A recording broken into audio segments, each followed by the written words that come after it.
Bab 008. Semuanya terbahak, kecuali Arman yang masih sibuk dengan isi pikirannya sendiri. Ternyata saat kami bertemu, dia sudah bermasalah dengan suaminya. Tapi, dia masih menjaga kehormatannya sebagai seorang istri. Batin Arman. Rencananya saya mau melaksanakan pembinaan untuk Waldan dan istrinya. Lanjut Pak Kasatker. Siapa tahu masih bisa diselamatkan. Biasalah, kalau awal-awal nikah gini, banyak masalahnya. Kalau nggak berhasil. 37. Juga ya, masih ada mediasi dari pengadilan. Beliau mengalihkan perhatian kepada Arman yang mendadak geming sambil memutar-mutar botol minuman di tangannya. Kalau menurut Pak Kasat, mereka bisa rujuk apa enggak? Tak ada jawaban apapun darinya. Arman mengurungkan niat untuk mengobrol lebih lama. Minuman tadi, kembali diletakkan di atas meja, menatap Pak Kasatker dan beberapa orang lainnya secara bergantian. Saya harus pergi sekarang. Kapan-kapan kita lanjutkan lagi. Loh, men, kamu baru duduk loh ini. Teriakannya tak lagi ditanggapi. Arman terus berjalan cepat meninggalkan semua orang yang memandanginya dengan bingung. Tepat saat Arman sampai di pelantaran depan, Chelsea baru saja masuk ke dalam mobil, kemudian melaju cepat. Aku pasti sudah gila. Kenapa aku malah mengkhawatirkan istri orang? La mendadak dilanda kebingungan. Antara lanjut atau mundur sepenuhnya. Entahlah, aku hanya ingin memastikan saja. Kekhawatiran tentang Chelsea semakin mercuni pikiran Arman.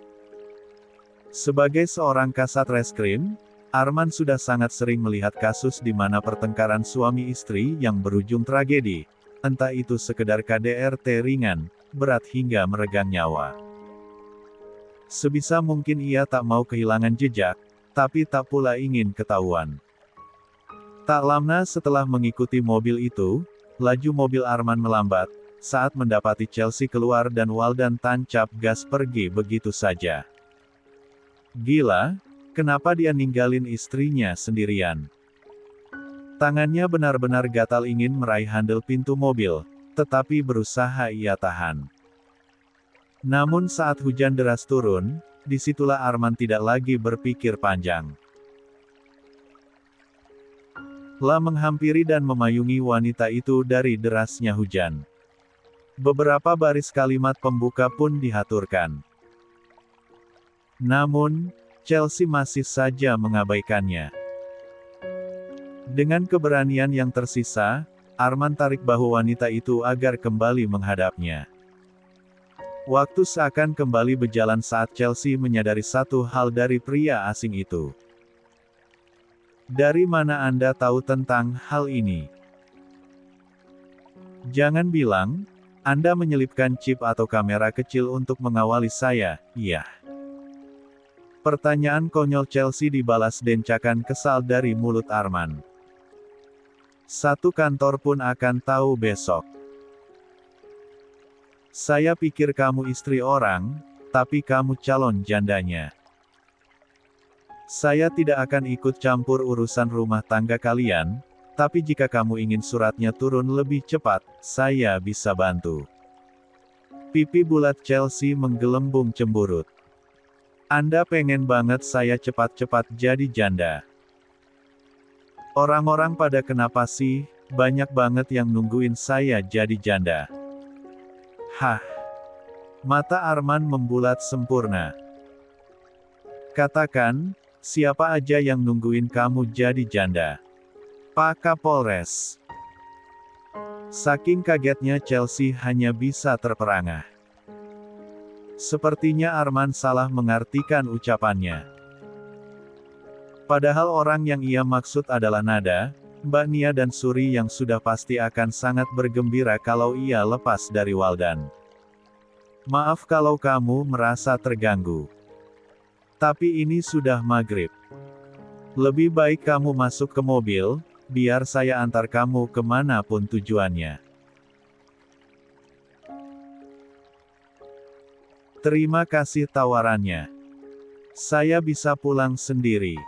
Chelsea menoleh ke arah jalan raya.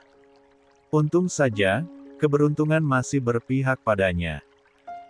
Ia melambaikan tangan saat melihat mobil taksi, sembari berteriak sekencang mungkin. Pak, stop. Cepat-cepat Chelsea berbalik menuju mobil taksi yang sudah menepi di bahu jalan. Sebelum pergi, ia masih menyempatkan diri memandangi Arman, menundukkan kepalanya hormat lalu segera masuk ke dalam taksi. 38. Apa kepedulianku, salah? Arman bergumam ketika memandangi mobil taksi yang ditumpangi Chelsea. Astagfirullah. Ya jelas salah. Herman menekan puntung rokoknya di atas asbak. Malam ini, ia menginap di kediaman Oma Lusita. Kebetulan ia ada tugas di Jakarta beberapa hari dan menyempatkan diri untuk menghampiri sang mantan komandan. Dan, di antara banyaknya gadis yang ngantri. Kenapa malah istri orang yang komandan kejar? Ini jelas dari segala sisi udah salah. Nggak ada jalannya. Dan nggak dibenarkan. Kecuali udah janda dan masa idahnya selesai. Aku tahu. Lah menghembus napas panjang, mengeleng meratapi kelakuannya sendiri. Memang agak terburu-buru. Awalnya cuma penasaran, karena Oma sampai kepincut. Sekarang aku yang kebawa arus. Arus tsunami si ini. Kenceng banget. Lagi-lagi Herman terkekeh. Batangan rokok yang kedua pun kembali ia hisap, karena tahu obrolan ini akan panjang. Saran saya sih satu. Pelan-pelan komandan. Yakin aja kalau jodoh nggak akan kemana. Sambil nunggu, komandan bisa temui satu persatu wanita pilihan Oma Lusita. Siapa tahu ada yang cocok. Lanjutnya. Kalau ada yang gadis kenapa harus janda? Cari yang pasti-pasti aja. Tujuan Anda kan cuma satu, yang penting Oma happy. Nah itu beliau masih berusaha nyariin yang lain.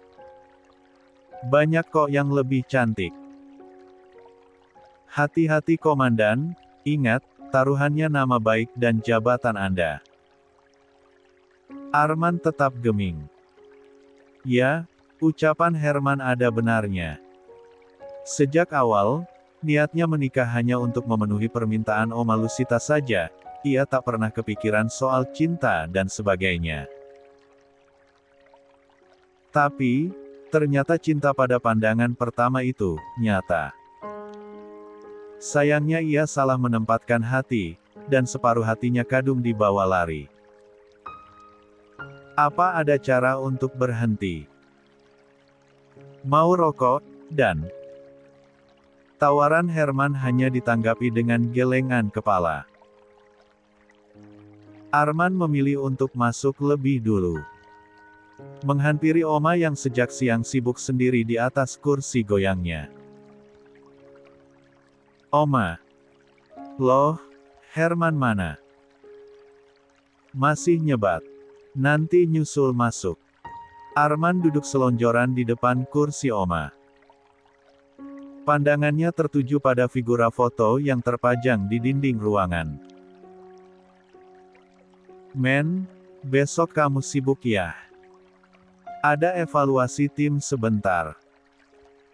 Mendongakkan kepalanya menatap Oma yang tengah duduk di kursi goyang. Mau ditemenin terapi? Enggak.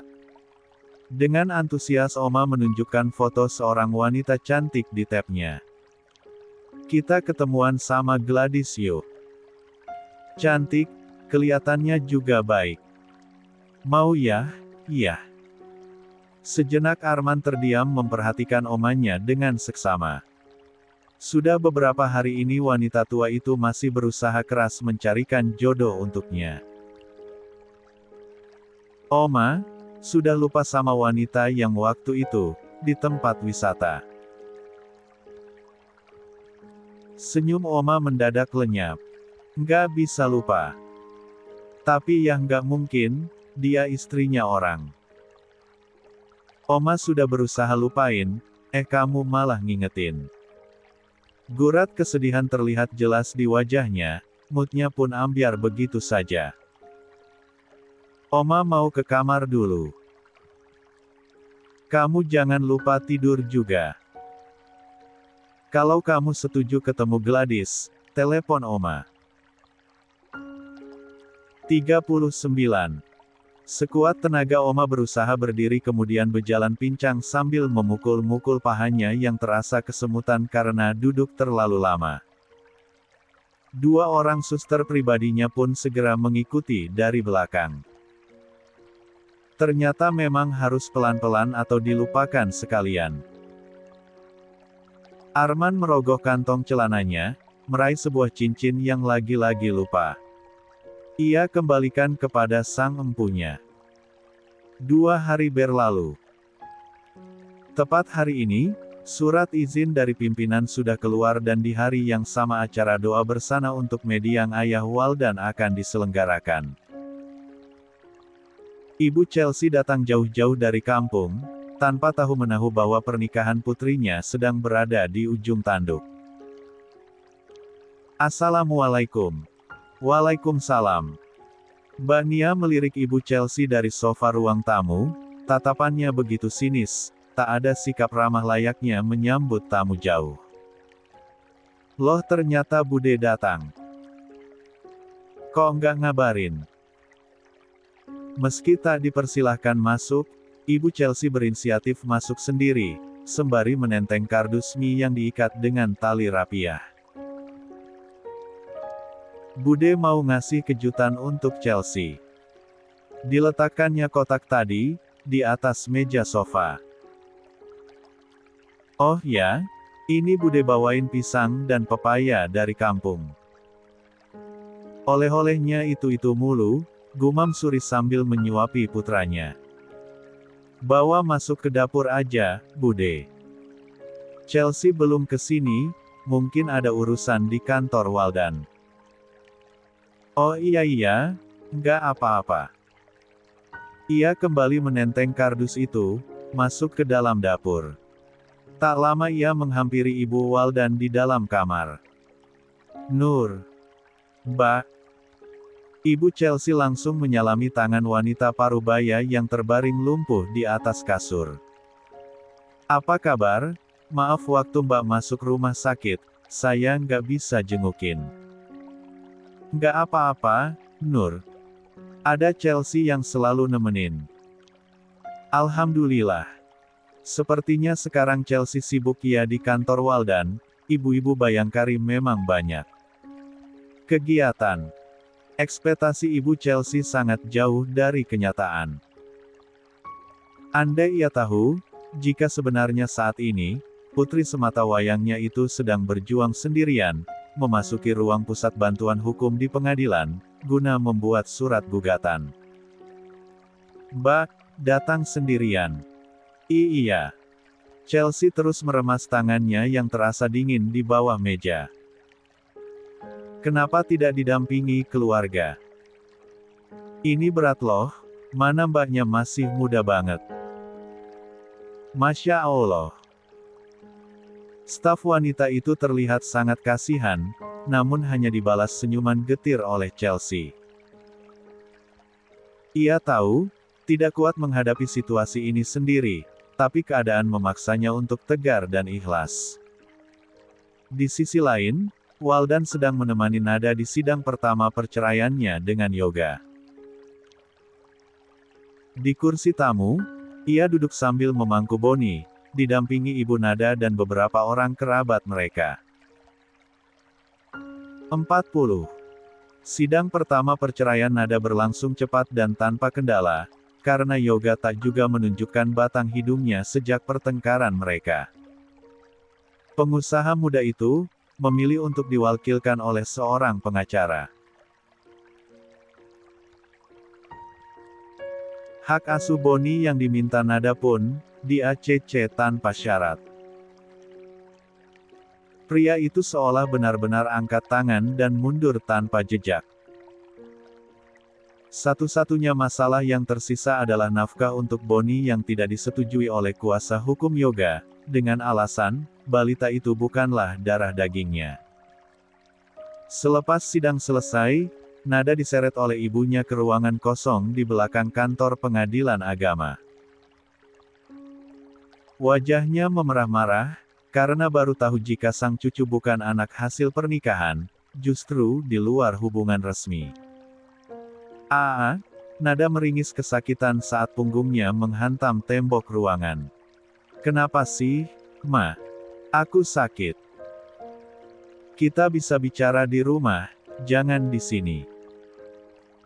Di ruang persidangan, kamu tidak membantah pernyataan pengacara tentang Bonnie. Apa benar, dia bukan anak Yoga? Kamu hamil sebelum pernikahan atau selingkuh di belakang Yoga? Jawab Mama. Sentaknya mendesak. Di situasi ini Nada tak bisa menguasai diri. Air matanya luruh tanpa henti, selaras dengan jari jemarinya yang terus mencengkeram kuat bahu sama Mama. Maafin Nada, Mah. Maaf. Apa maksud kamu, Nat? Jawab Mama, cepat. Bahkan sebelum menikah dengan Mas Yoga, aku sangat mencintai Waldan. Kami sudah sama-sama mencoba untuk melupakan, tapi nggak bisa. Aku dan dia bermain di belakang Mas Yoga. Jadi karena ini, Yoga sampai nyerah sama kamu. Nada mengangguk masih sambil sesegukan. Astagfirullah, Nada. Beliau mengeleng, dan sekarang ikut menangis. Apa Yoga tahu, kalau ayah biologis Bonnie itu adalah Waldan? Enggak, Ma. Aku cuma bilang kalau Bonnie itu bukan anaknya. Ditekuknya kedua kaki hingga bersimpuh di hadapan sang Mama. Aku mohon jaga rahasia ini. Biarin aku bersatu sama Waldan, demi Bonnie. Terus istri Waldan gimana, Nat? Mereka akan segera berpisah. Waldan memilih aku, Mah. Dia nggak pernah nyentuh istrinya karena dia cuma cinta aku. Ini nggak bisa, Nat. Kamu dan Waldan itu saudara sepersusuan. Dia juga sepupumu. Hukumnya haram bagi kalian untuk menikah. Tidak boleh dalam agama kita. Aku nggak peduli. Kalau nggak sama Waldan, aku mati aja. Karena percuma, aku nggak bisa lepasin dia. Maafin Nada, Mah. Maaf. Wanita parubaya itu menyeka air mata, mencoba kembali tenang, demi masa depan cucu, anak dan keluarganya. Ia kembali menatap serius sang putri sembari mencengkram pundaknya. Dengarin Mama baik-baik. Ini hanya rahasia di antara kita. Kalau kamu mau nikah sama Waldan, nikah siri. 41. Saja, jangan sampai keluarga mendiang ayahmu tahu. Ini semua juga demi kebaikan kalian, karir Waldan di kepolisian dan karir kamu sebagai dokter di Bayangkara. Suatu saat, jika keadaan sudah memungkinkan, barulah pernikahan kalian diresmikan, paham? Raut wajah Nada mulai tenang saat mengangguk menyetujui keinginan sang Mama. Sejak awal merencanakan perpisahan dengan Yoga, Semua berjalan sesuai dengan keinginannya, seolah semesta berada di pihaknya. Pembicaraan serius itu berakhir, saat Mama Nada memutuskan membawa sang cucu pulang lebih dulu karena mulai rewel dan mengantuk. Sementara Waldan kembali mengantar Nada ke rumah sakit untuk melanjutkan aktivitasnya. Nanti malam, kamu mau ke rumah ibuku. Doa bersama untuk Om Fir. Aku sampai lupa. Istrimu datang. Dia tidak mungkin absen.